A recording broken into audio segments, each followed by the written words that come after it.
तो दोस्तों आप सभी का बहुत बहुत स्वागत है। आज के महत्वपूर्ण समाचार आपके लिए लेकर आए हैं। एक एक करके जानेंगे सभी बड़ी खबरें। और वहीं अगर आप हमारे चैनल पर नए हैं तो पास ही बने लाल बटन को दबाकर पास ही बने घंटी के आइकन को भी दबाइएगा, जिससे कि आने वाले समय में बिग ब्रेकिंग अपडेट्स के वीडियो आप तक सबसे पहले पहुंचे। किसान नेताओं का दावा, गणतंत्र दिवस के दिन ट्रैक्टर रैली के लिए दिल्ली पुलिस ने दे दी है अनुमति। जी हां दोस्तों, किसान नेताओं ने दावा किया है कि दिल्ली पुलिस ने उन्हें रिपब्लिक डे यानी कि गणतंत्र दिवस के दिन ट्रैक्टर रैली करने की अनुमति दे दी है। गौरतलब है कि पंजाब और हरियाणा के अलग अलग हिस्सों से किसान अपने ट्रैक्टरों और ट्रालियों में लदकर दिल्ली बॉर्डर पहुंच चुके हैं और उनकी तैयारी 26 जनवरी को प्रस्तावित ट्रैक्टर रैली में हिस्सा लेने की है। किसान अपने साथ राशन, दरी और अन्य जरूरी सामान भी लेकर आए हैं। ट्रैक्टरों का ये काफिला कृषि कानूनों को वापस लेने के लिए केंद्र सरकार पर दबाव बनाने की खातिर निकाला जाएगा। किसानों के ट्रैक्टरों पर उनके यूनियन के झंडे होंगे तो कुछ ने अपने ट्रैक्टरों पर तिरंगा लगाया होगा। किसान एकता जिंदाबाद, नो फार्मर नो फूड और काले कानून रद्द करो के नारे के साथ किसान लगातार ट्रैक्टर रैली निकालने पर जोर दे रहे हैं।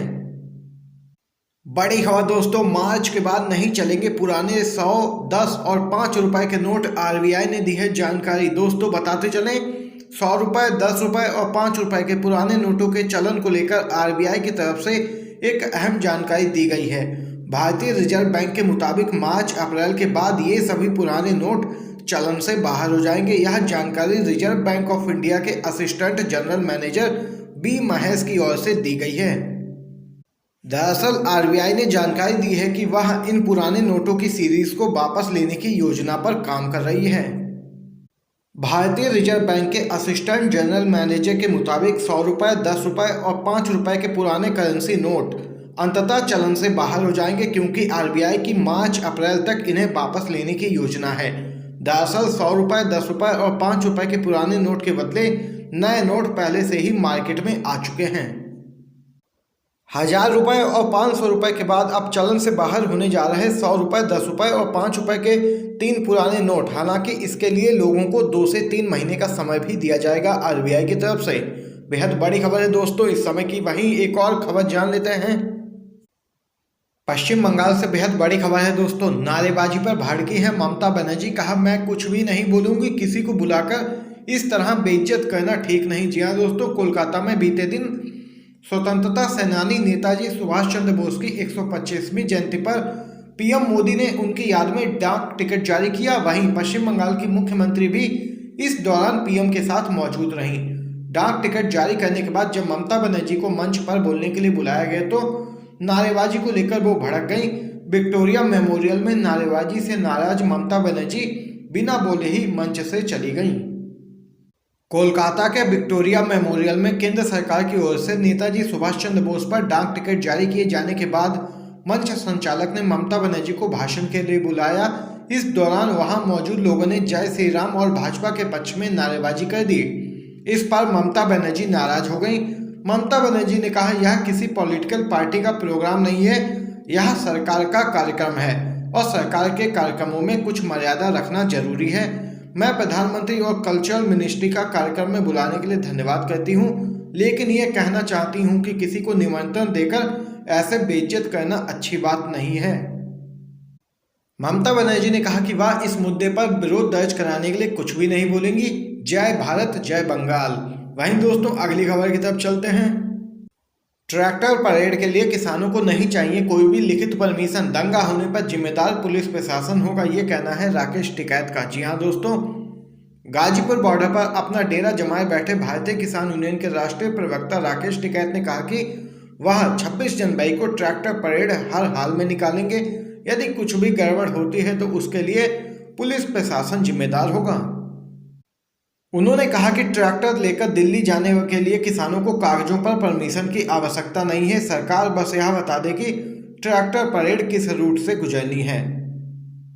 राकेश टिकैत ने आगे कहा कि 26 जनवरी को लेकर किसानों के आंदोलन को पहले से ही सरकार और गोदी मीडिया की तरफ से बदनाम करने की लगातार कोशिश की जा रही थी। यहाँ पर यह बेहद बड़ी खबर सामने निकल के आई है दोस्तों। वहीं अगली खबर की तरफ चलते हैं। नए कृषि कानून के विरोध में भोपाल में सड़क पर कांग्रेस पुलिस का लाठीचार्ज, वाटर कैनन, आंसू गैस के गोले भी दागे। जी हां दोस्तों, नए कृषि कानून पर केंद्र सरकार और किसान संगठनों के बीच आर पार की लड़ाई तो जारी है। वहीं इस बीच मध्य प्रदेश कांग्रेस भी खुलकर किसानों के समर्थन में सड़क पर उतर आई है। कृषि कानूनों के विरोध में बीते दिन मध्य प्रदेश की राजधानी भोपाल में कांग्रेस के बड़े नेता और कार्यकर्ता एक साथ सड़क पर उतरे। पूर्व मुख्यमंत्री कमलनाथ और दिग्विजय सिंह की अगुवाई में कांग्रेस कार्यकर्ताओं ने राजभवन घेराव की कोशिश भी की। इस पर पुलिस ने कांग्रेस कार्यकर्ताओं पर टीयर गैस यानी कि आंसू गैस और वाटर कैनन का भी प्रयोग किया। कांग्रेस के राजभवन घेराव करने के दौरान पुलिस ने पूर्व मुख्यमंत्री दिग्विजय सिंह और कांग्रेस विधायक कुणाल चौधरी को हिरासत में ले लिया। तो देख सकते हैं बड़ी खबर मध्य प्रदेश से सामने निकल के आई है। चलिए दोस्तों अगली खबर की तरफ चलते हैं। महाराष्ट्र कांग्रेस ने अर्नब गोस्वामी को राजद्रोह के लिए गिरफ्तार करने की मांग की। जी हां दोस्तों, महाराष्ट्र कांग्रेस ने आधिकारिक राज्य अधिनियम 1923 के तहत राजद्रोह के लिए रिपब्लिक टीवी के प्रधान संपादक यानी कि गोदी मीडिया पत्रकार अर्नब गोस्वामी की गिरफ्तारी की मांग को लेकर सभी जिलों और विभिन्न शहरों में विरोध प्रदर्शन किया। राज्य के विभिन्न स्थानों पर बड़ी संख्या में कांग्रेस कार्यकर्ताओं ने गोस्वामी की तस्वीरों पर पत्थर और जूते मारकर और उसकी तस्वीरों को चप्पलों से सजाकर विरोध जताया। इस दौरान कांग्रेस कार्यकर्ता भारतीय जनता पार्टी और अर्नब के खिलाफ नारे भी लगाते नजर आए। राज्य के कांग्रेस अध्यक्ष और राजस्व मंत्री बालासाहब थोराट के नेतृत्व में महाराष्ट्र के सभी 36 जिलों में कई मंत्री, विधायक, राज्य और जिला पार्टी के नेता प्रदर्शन में शामिल हुए। गोस्वामी और पूर्व बीएआरसी के प्रमुख पार्थोदास गुप्ता के बीच व्हाट्सएप चैट के हालिया खुलासे को आधिकारिक राज्य अधिनियम 1923 का उल्लंघन करार देते हुए थोराट ने कहा कि यह बातचीत राजद्रोह की श्रेणी में आती है, जिसके लिए रिपब्लिक टीवी के प्रमुख अर्नब गोस्वामी को तुरंत गिरफ्तार किया जाना चाहिए। यहाँ पर यह बेहद बड़ी खबर सामने निकल के आई है। लगातार गोदी मीडिया पत्रकार यानी कि बीजेपी के दलाल अर्नब गोस्वामी की मुश्किलें बढ़ती हुई नजर आ रही हैं दोस्तों, और गिरफ्तारी की मांग भी लगातार उठती हुई नजर आ रही है। चलिए अगली खबर की तरफ चलते हैं। भटिंडा पहुंचे बीजेपी नेता मनोरंजन कालिया को किसानों ने घेरा, होटल के पिछले दरवाजे से निकले बाहर। जी हां दोस्तों, सत्तारूढ़ भारतीय जनता पार्टी के नेताओं के खिलाफ किसानों का गुस्सा बढ़ता ही जा रहा है।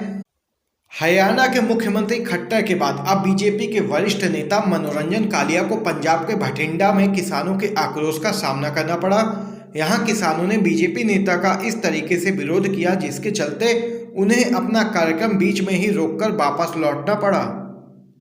बताया जा रहा है कि कार्यक्रम स्थल पर विरोध के लिए किसान ना पहुंच सके, इसके लिए पुलिस ने पुख्ता इंतजाम भी किए थे। किसानों को होटल से दूर रखने के लिए 500 पुलिसकर्मियों के साथ मजबूत बैरिकेड लगाए गए थे, लेकिन ये बैरिकेड किसानों के गुस्से के आगे बौने नजर आए।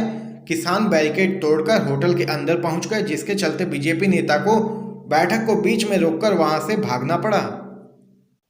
प्रदर्शन कर रहे किसानों ने कहा कि जब तक केंद्र की बीजेपी सरकार नए कृषि कानूनों को वापस नहीं ले लेती, तब तक बीजेपी नेताओं का विरोध इसी तरीके से जारी रहेगा। बीजेपी और आरएसएस विपक्षी राज्य सरकारों को कर रही हैं अस्थिर लोकतंत्र और स्वतंत्रता की भावना को नष्ट करने की भी कोशिश। ये कहना है राजस्थान के सीएम अशोक गहलोत का। जी हाँ दोस्तों, पूरी खबर जान लेते हैं। राजस्थान के मुख्यमंत्री और वरिष्ठ कांग्रेस नेता अशोक गहलोत ने कहा कि बीजेपी और आरएसएस का गठबंधन गलत नीतियों और प्रशासनिक उपायों के माध्यम से भारतीय लोकतंत्र को नष्ट कर रहे हैं।